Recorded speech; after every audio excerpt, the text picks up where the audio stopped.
नमस्कार, स्वागत आप सभी का ग्लोबल अड्डा आप देख रहे हैं और मैं हूं आपके साथ पुनीत मिश्रा। और इस वक्त आज हम एक बड़ी खबर की बात करने वाले हैं। बड़ी खबर क्यों? क्योंकि मिडिल ईस्ट में बहुत जल्द बहुत कुछ बड़ा देखने को मिलेगा। लेकिन ये बहुत जल्द बहुत कुछ बड़ा क्या है? हाँ, हम बात कर रहे हैं ईरान की, और ईरान पर सैंक्शंस फिर से लगने वाले हैं इस चौंकाने वाली खबर की, क्योंकि यूएन में वोटिंग हुई और वोटिंग में जितने वोट चाहिए थे वो नहीं मिल पाए। लेकिन हुआ क्या और ईरान अब क्या करने वाला है? रूस और चीन ने साथ दिया कि नहीं दिया? इन सभी मसलों पर बात करने वाले मेरे सहयोगी आनंद प्रजापति मेरे साथ मौजूद हैं। सीधे उनके पास चलते हैं, समझते हैं हुआ क्या है। आनंद। बिल्कुल, देखिए, ईरान जिस तरीके से माहौल क्रिएट किया था कि स्नैपबैक मैकेनिज़्म जो है वो ख़त्म हो जाएगा और सारे उसके तहत सारे प्रतिबंध भी हट जाएंगे और एक तरीके से फिर से ईरान और मजबूत तरीके से ईरान बनेगा। जो ईरान के सुप्रीम लीडर है आयतुल्लाह अली खामनेई, जो अब सपने सजोए थे, लेकिन वो ईरान में जो यूएन में जो है पानी फेर दिया 3 देशों ने। E3 दरअसल E3 जो प्रस्ताव लेकर के आया था वो प्रस्ताव पर एक तरीके से मुहर लग गई है और एक तरीके से विजयी घोषित कर दिया गया है। क्यों? क्योंकि दरअसल यूएन असेंबली में E3 के जो 3 देश हैं, यूके, फ्रांस और जर्मनी, ये लेके आए थे इनके खिलाफ प्रस्ताव। क्यों? क्योंकि 18 अक्टूबर को स्नैपबैक सैंक्शन जो है वो ख़त्म हो रही थी। उसके पहले ये 3 देश यूएन में लेके आते हैं प्रस्ताव और कहते हैं कि ईरान जो है IAEA के साथ मिलकर के काम नहीं कर रहा है और ये एक तरीके से उल्लंघन कर रहा है इस जो दस्तावेज पर 2015 में हस्ताक्षर हुए थे वो मान नहीं रहा ईरान।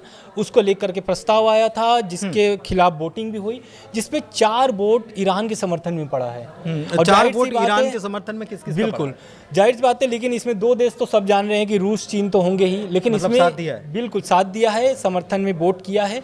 लेकिन जो 2 देश और आए हैं उसमें एक है पाकिस्तान और एक जो देश है वो बहुत चौंकाने वाला है, अफ्रीका का वो देश है। उस देश ने क्या किया है, ईरान के समर्थन में वोट किया है, लेकिन 9 जो वोट पड़े हैं वो ईरान के खिलाफ पड़े हैं। मतलब ईरान के खिलाफ पर वोट पड़े हैं, जिसके ये जो प्रस्ताव था एक तरीके से ईरान के हार मानकर ये भी कह सकते हैं कि ईरान की एक तरीके से यूएन में हार हो गई है और ये फिर से जो स्नैपबैक मैकेनिज्म है वो फिर से लागू हो सकता है। 6 से 7 दिन की अभी मोहलत है, उस पर फिर से बातचीत हो सकती है कि क्या ईरान फिर से बातचीत करके इस स्नैपबैक मैकेनिज्म को लागू जो होने वाला है वो रोक सकता है या नहीं रोक सकता है। ये 6 से 7 दिन में पता चल जाएगा। लेकिन ये एक तरीके से जो प्रस्ताव आया था, वोटिंग हुई थे, इससे बहुत कम संभावनाएं हैं कि ईरान के समर्थन में बातचीत हो। अच्छा, एक चीज़ और देखिए, मैं थोड़ा सा पहले JCPOA के बारे में बता देता हूँ। JCPOA 18 अक्टूबर 2015 को साइन हुआ था। इसमें अमेरिका भी था, फ्रांस भी था, जर्मनी भी था, ब्रिटेन भी था, ईरान तो था ही, उसी के लिए साइन हुआ था। इसके अलावा रूस और चीन भी थे। कुल मिलाकर 7 लोग इसमें थे। इसमें से अमेरिका पहले बाहर हो चुका है, उसने कहा कि मैं इसको नहीं मानता, 2018 में वो अलग हो चुका है। JCPOA की मियाद जो थी वो 10 साल की थी और 18 अक्टूबर 2025 को ये मियाद पूरी हो रही है। अगर इस मियाद को पूरा हो ऐसी स्थिति में ही मियाद पूरी हो जाती तो ईरान के लिए बहुत आसानी होती, उसके ऊपर से सारे प्रतिबंध हट जाते। और ये तारीख नज़दीक आने के चलते ही E3 देश जो हैं उन्होंने ये प्रस्ताव यूएन में लेकर आए कि ऐसा ना हो कि तारीख निकल जाए और ईरान जो है वो इससे छूट जाए और वहाँ पर वो परमाणु हथियार बना ले। लेकिन दिलचस्प बात यह है कि फ्रांस और ब्रिटेन के साथ जर्मनी का जो प्रस्ताव आया था, इसका विरोध पहले भी चीन और रूस की तरफ से कर दिया गया। मैं आपसे ये समझना चाह रहा हूँ कि ये जो सैंक्शंस की बात हो रही है कि लागू हो जाएंगे, ये सैंक्शंस से ईरान के ऊपर कितना असर पड़ेगा और क्या क्या इसका कारण क्या है कि इसके पीछे क्या चीज़ें प्रभावित होंगी ईरान? दरअसल देखिए, जो स्नैपबैक सैंक्शन है इससे पहले समझिए कि ये है क्या। दरअसल इस प्रस्ताव में ये दिया गया था कि ईरान की जो तेल निर्यात है वो तेल निर्यात पर रोक लगेगा। दूसरा, वित्तीय लेन देन पर प्रतिबंध है। तीसरा जो है, हथियार जो है आयात निर्यात नहीं कर सकता ईरान। और चौथा जो है, एक तरीके से जिस पर हम लोग अभी बात कर रहे हैं, न्यूक्लियर ट्रेड बैन है और IAEA का पूरा सपोर्ट करना पड़ेगा। जैसा कि अभी हम लोग बहुत सारी खबरों में, बहुत सारी वीडियो में हम लोग बता सकते हैं कि IAEA के जो वहाँ पर निरीक्षण पहुँचे हुए हैं, निरीक्षण करने के लिए जो ईरान के परमाणु ठिकाने हैं, जहाँ पर उनके कार्यक्रम पर न्यूक्लियर प्रोग्राम जहाँ चल रहे हैं वहाँ पर IAEA निरीक्षण करने के लिए जा रहा है, लेकिन अभी पूरी तरीके से निरीक्षण की अनुमति ईरान की तरफ से नहीं दी गई है। लेकिन अब इसी अनुमति को लेकर के ये जो E3 देश है इसी को लेकर के प्रस्ताव आए थे और यही प्रस्ताव साबित भी हुआ, क्योंकि IAEA भी कई बार ईरान पर आरोप लगा चुका है। और जब 12 दिन की एक तरीके से इजराइल हमला किया था और अमेरिका ने हमला किया था ईरान पर, उस समय भी ये बात देखी गई थी कि ईरान जो है IAEA पर खिलाफ बयान दिया था और बताया था IAEA के जो चीफ हैं ग्रॉसी, उन्होंने बोला था कि ईरान जो है वो 6 परमाणु बम बना सकता है, बहुत सारे यूरेनियम वो जुटा चुके हैं। तो इन सब को देखते हुए ये हार हुई है UN में ईरान की। और जो बात हम लोग का, आपने जो 2015 की बात बताई कि ईरान क्यों हुआ, क्यों प्रतिबंध लगे, तो कुल जमा देखिए, अगर स्नैपबैक सैंक्शन फिर से लागू होता है तो ईरान पर यही सारे फिर से जो 2015 में हस्ताक्षर किया था ईरान, उसको फिर से फॉलो करना पड़ेगा और हो सकता है कि ये फिर से 10 साल के लिए बढ़ाया जा सकता है। तो क्या फिर ईरान जो 10 साल से पीछे अपने देश को देखा है, इकोनॉमी पे तो असर है अच्छा खासा। देखिए उसकी इकोनॉमी पर बहुत इसका प्रभाव रहा है, इकोनॉमी पर विपरीत असर है, अच्छा खासा असर का मतलब विपरीत असर हुआ है। एक चीज़ आपको और बताएं कि इसमें रूस और चाइना जो हैं वो ये इनवैलिड बता रहे हैं, वॉइड बता रहे हैं इसे कि ये आप सैंक्शंस जो है ये इनवैलिड है, इसका कोई मतलब नहीं है, ये इसका उल्लंघन किया जा रहा है, जो डील हुई थी उसका उल्लंघन हो रहा है।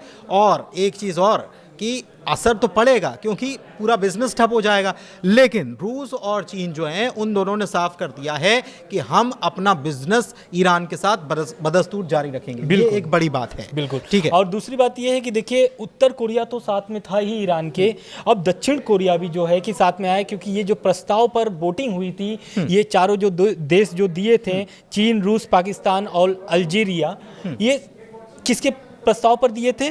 दक्षिण कोरिया के प्रस्ताव पर। तो कहीं ना कहीं अब उत्तर कोरिया के साथ साथ दक्षिण कोरिया भी साथ में आ रहा है ईरान के, तो ईरान के लिए कहीं ना कहीं ये तो अच्छा साबित होगा। लेकिन 6 से 7 दिन में क्या होने वाला है UN में, और क्या IAEA भी ईरान के समर्थन में कुछ बात करेगा कि नहीं करेगा, ये आने वाली बात होगी। लेकिन बातचीत की कोशिश शुरू की जाए, मतलब कुल मिलाकर एक खबर ये भी है कि अब ये जो तनातनी वाली स्थिति आ गई है और ये और सितंबर का आखिर, तो आज हम अगर बैठे हैं तो सितंबर के आखिर में दिन कितने बचे? 10 दिन बचे। बिल्कुल। और 10 दिन के अंदर ही कुछ होता है तो ठीक है। बिल्कुल हाँ, क्योंकि UN को भी 18 अक्टूबर की डेट याद है, क्योंकि 18 अक्टूबर तक जब तक कोई कार्रवाई नहीं होगी तो ऐसा मतलब माना जाता है कि वो फिर से वो अपने आप क्या होगा कि वो लागू हो जाएगा ईरान पर।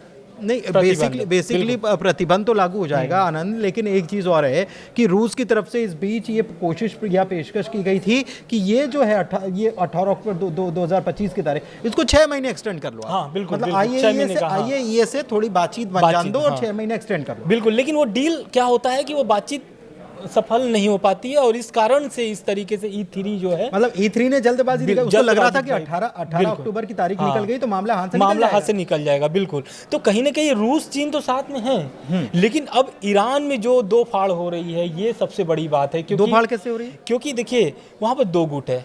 पहले तो जो पहला गुट है जो कट्टरवादी है ईरान के पक्ष में, क्योंकि ये प्रस्ताव पर आयतुल्लाह अली खामनेई जो है वो इस प्रस्ताव को नहीं मानते और कोई भी प्रस्ताव पर वो कोई भी प्रस्ताव पर बातचीत करने के लिए नहीं राजी हैं। बहुत अमेरिका और ईरान की जो डील चल रही थी उस पर भी वो राजी नहीं थे, लेकिन कई सारी मजबूरी थी, ईरान की अर्थव्यवस्था गिर रही थी, इस कारण से वो बातचीत शुरू हुई। लेकिन अभी इस प्रस्ताव को लेकर के जो UN में हुआ है, इस प्रस्ताव पर आयतुल्लाह अली खामनेई का कोई भी मतलब सहमति नहीं है, एक तरीके से वो एकदम इसको नकार रहे हैं। अच्छा, दूसरा जो है वो विपक्ष जो है, ईरान की जो विपक्षी पार्टी है वो क्या कर रहा है, आयतुल्लाह को एक तरीके से, क्योंकि आपको पता है कि 89 से सुप्रीम लीडर हैं आयतुल्लाह अली खामनेई, वहाँ पर गद्दी संभाल रहे हैं अभी तक 2025 तक। तो कहीं ना कहीं वहाँ पर विपक्ष जो है बहुत सारी खामियां वहाँ पर गिना रहा है कि आयतुल्लाह अली खामनेई का जो सत्ता है, जो IRGC एक तरीके से पूरा समर्थन करता है, उन्हीं के चलता है, उन्हीं की बनाई हुई विपक्ष क्या कर रहा है कि वो सत्ता से बाहर निकालने का प्रयास कर रहा है। क्योंकि आपको याद होगा जब 1979 में जब ईरान क्रांति हुई थी तो उस समय भी विपक्ष एक तरीके से खुमैनी थे, तब जो सत्ता पक्ष में थे उनको जाना पड़ा था पहलवी को।